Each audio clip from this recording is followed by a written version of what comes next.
நான் நாணையிட்டால் டுன் அது நடந்து விட்டால் டுன் நான் நாணையிட்டால் அது நடந்து விட்டால் இந்த ஏழைகள் வேதனை படமாட்டார்.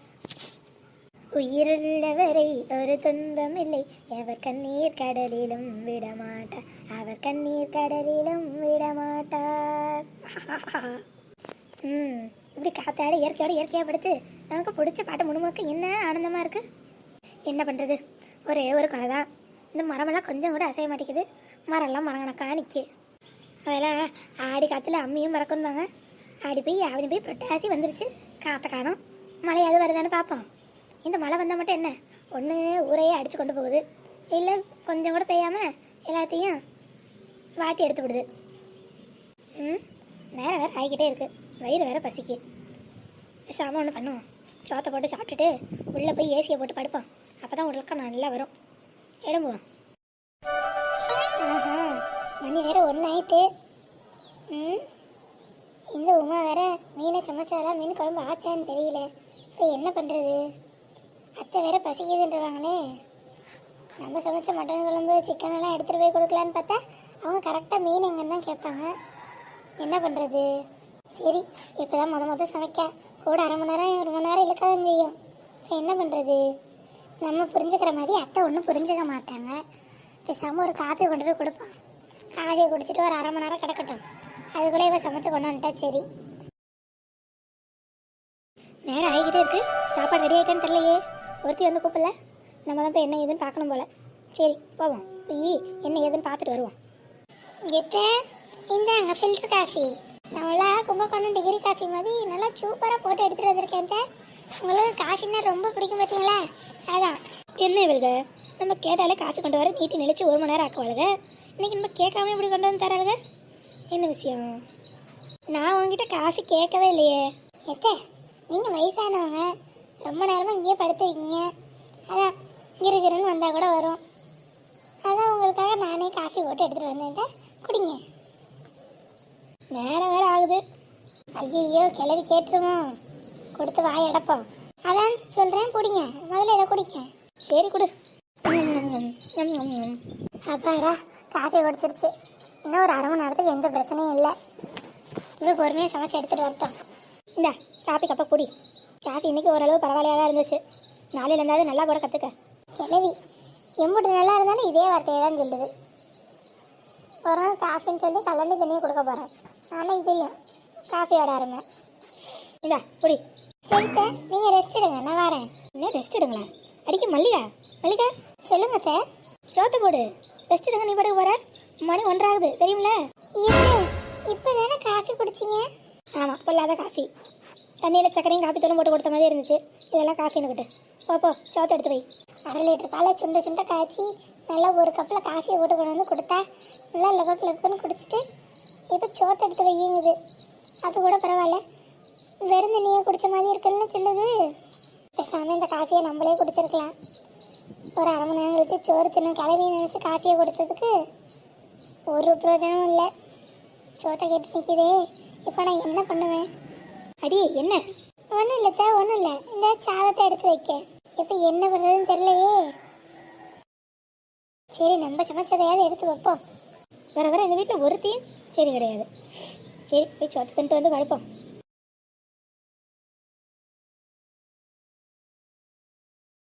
மட்டன் குழம்பு, சிக்கன் வறுவல், முட்டை வேக வச்சு, ரத்த பொரியல்னு எல்லாம் பண்ணி வச்சாச்சு. இந்த மீன் குழம்பையும் காணோம். இவன் எந்த கட்டத்தில் இருக்கான்னு தெரியல. எப்படி செய்யறது என்ன செய்யறதுன்னு ஒழுங்காக சொல்லி கொடுத்துட்டு தான் வந்தான். ஆனால் அவளை இன்னும் காணுமே. அண்டே பரவாயில்லையே, நான் சொன்ன அம்புட்டையும் செஞ்சு வச்சுட்டேன். கோலா 2 வேறு செஞ்சுருக்க போலையே. ஆமாம் சார், எல்லாமே செஞ்சு வச்சுட்டேன். உட்காந்து சாப்பிடுங்க. நல்லது. இந்தா உட்காடுறேன். என்ன வேணா சொல்லு மல்லிகா. என்ன தான் பிரியாணி நீங்கள் செஞ்சாலும் நான் சாப்பிட்டாலும் இந்த மாதிரி வெள்ளை சாதத்தை போட்டு குழம்பு நல்லா குழன்னு ஊற்றி கடிச்சிக்க 4 வச்சு சாப்பிட்டாதான் ருசி எனக்கு திருப்திப்படும். கிளவி என்னம்மா கதை கட்டுது? பிரியாணி சமைச்சா பிரியாணி தான் பெஸ்ட்டுங்க, வெள்ளைச்சத்தை வடித்து வச்சா இதுதான் சரிங்க. இந்த கிழவி நேரத்துக்கு இதை மாதிரி பேசுதுப்பா. இந்த கிழவிக்கு சரஸ்வதியின் பேர் வச்சதுக்கு பச்சை கிழவின்னு பேர் வச்சிருக்கலாம். என்ன மல்லிகா? என்ன ஒன்றும் இல்லத்த, சாப்பிடுங்க. இங்க என்னமோ ஒன்று குறையுது. ஐயோ கிளவி கண்டுபிடிச்சிருமா? எது எல்லாம் இருக்கு சாப்பிடுங்க. எங்க மீன் குழம்பையும் காணோம். எது அது வந்து என்ன வந்து போயினுக்கிட்டு? ஓஹோ, பாதி மீனை காக்கா கொடுத்துட்டா, பாதி மீனை தானே தின்னலாம்னு நினச்சிட்டாலோ? இது அப்படியெல்லாம் ஒன்றும் இருக்காது. அவன் என்ன சமைக்கலன்னு நினைக்கேன், அதான் லேட் ஆகுது. என்ன ஒரு மீன் குழம்பு வச்சு மீனை வறுத்தெடுக்க ராத்திரி வரைக்கும் ஆகுமோ? இவளை இப்படியே விட்டா சரிப்படாது. நான் என்ன ஏதுன்னு வந்துட்டு பார்த்துட்டு வரேன். இது அவளே வருவாதே, செத்த பொறுமையாக இருப்போம். அப்படியே பொறுமையாக இருந்ததான் அவளுக்கு துளிர் விட்டு போச்சு. நான் இந்த வாட்டி என்னன்னு கேட்க மாட்ட போகிறதில்ல. இரு என்னன்னு ஒரு வாட்டி கேட்டுட்டு வந்துடுறேன். மீன் குழம்பு ரெடி. வந்துட்டியா? ஒன்றை பற்றி தான் நினச்சிட்டு இருந்தான். என்னடா மீனையும் காணும் மீன் குழம்பையும் காணுன்னு. மொத்தமாக செஞ்சுட்டியாம்மா? ஏக்கா அதெல்லாம் சும்மா சூப்பராக செஞ்சுட்டேன். வாயில் சொன்னால் பத்தாது, நாங்கள் ருசி பார்த்துட்டு எப்படி இருக்குன்னு சொல்கிறோம். யாராலுமா சொல்லுங்க தான், நான் நல்லா தான் செஞ்சுருக்கேன். இந்தாங்க. ஏன் இம்பிட்டு நேரம்? ஏதோ கொஞ்சம் லேட் ஆயிடுச்சு தான், வச்சுக்காமல் சாப்பிடுங்க. ம் மீனெல்லாம் ஒன்றும் தின்னலையே. பாதி மீனை ஏற்கனவே காக்காவும் குருவிக்கும் காவு கொடுத்துட்டேன். வச்சிருக்க மீன் அப்படியே வச்சிருக்கீல. இது நான் ஒரு மீன் கூட எடுக்கல, எல்லாம் தட்டில் தான் இருக்கு, சாப்பிடுங்க. ஐ பாட்டி, என்ன இப்படி சாப்பிட போறீங்க? திவ்யா கண்ணு வா வா வா வா, உனக்கு என்ன வேணுமோ எடுத்து சாப்பிடு. பாட்டி எனக்கு மீன் தான் வேணும். அப்புறம் என்ன எடுத்து சாப்பிடு. ஆனா எனக்கு முள்ளு எடுத்து சாப்பிட தெரியாது பாட்டி. இதெல்லாம் ஒரு விஷயமா? அப்புறம் பாட்டி எதுக்கு இருக்கேன்? பாட்டி உனக்கு ஊட்டி விடுறேன், நீ வா. பாட்டி அத்தை ஃபோன் அடிக்காங்க. சோத்துல உட்காந்தாலும் இந்த ஃபோன் எல்லாம் வரும். சரி மடிதா, நீ பார்த்துக்க. ஒரு ஃபோனில் என்னன்னு கேட்டுட்டு வரேன். இல்லைன்னா அவள் தையா தக்கான்னு குதிப்பா. சரி தான், நீங்கள் போய் பேசிட்டு வாங்க. பாட்டி அப்போ யார் எனக்கு மீன் ஊட்டி விடுவா? அதுவா? அடி உமா, உனக்கு சாப்பிட தானே நல்லா தெரியும். என் பேத்திக்கு மீன் எப்படி சாப்பிட்றதுன்னு சொல்லிட்டேன். இது நீங்கள் கவலைப்படாமல் போயிட்டு வாங்கத்தே, நான் அவளுக்கு மீன் எப்படி சாப்பிட்றதுன்னு சொல்லி தரேன். உமா இதை கொஞ்சம் பார்த்துக்க. அதான் சாப்பிட்டோன்னே லெமன் ஜூஸ் கேட்பாங்க. நான் போய் 2 லெமனை பறிச்சுட்டு வந்து ஜூஸ் பிள்ளையே. சரிக்கா, நீங்கள் போயிட்டு வாங்க. இங்கே பாரு திவ்யா பாப்பா, மீன் எப்படி சாப்பிட்றதுன்னு சித்தி சொல்லி தரேன். இப்படி தட்டோட எடுத்து மீனை கையில் வச்சுக்கணும். சரி, ஒரு மீனை கையில் எடுக்கணும், அப்படியே வாய்க்குள்ள முழுசா விடணும். சித்தி மீன் முள்ளு தொண்டையில மாட்டிக்க போகுது. பாத்தியா, முள்ளு மட்டும் வந்துருச்சு. சூப்பர் சித்தி, இன்னும் ரெடி பண்ணி காட்டுங்க. இன்னும் ஒரு வாட்டி என்ன, இன்னும் 4-5 வாட்டி கூட பண்ணி காட்டுவேன். இங்க பார். வாவ் சூப்பர் சித்தி, சூப்பரா பண்றீங்க சித்தி. அப்படியே அடுத்தடுத்து போட்டு சாப்பிட்டுட்டே இருக்கணும். இந்த கடைசி மீன் தொண்டு நீ சாப்பிடு. சித்தி வேணாம், எனக்கு கொஞ்சம் பயமா இருக்கு. நான் மட்டனும் சிக்கனும் சாப்பிட்டுக்கிறேன், நீங்களே இதையும் சாப்பிட்டுருங்க. அப்படி சொல்றியா? அதுவும் சரிதான். சின்ன பிள்ளை தொண்டையில மீன் முள்ள மாட்டிக்கிட்டு அப்புறம் ஐயோ அம்மானாலும் வராது. சரி நானே சாப்பிட்டு போடுறேன். சூப்பர் சித்தி.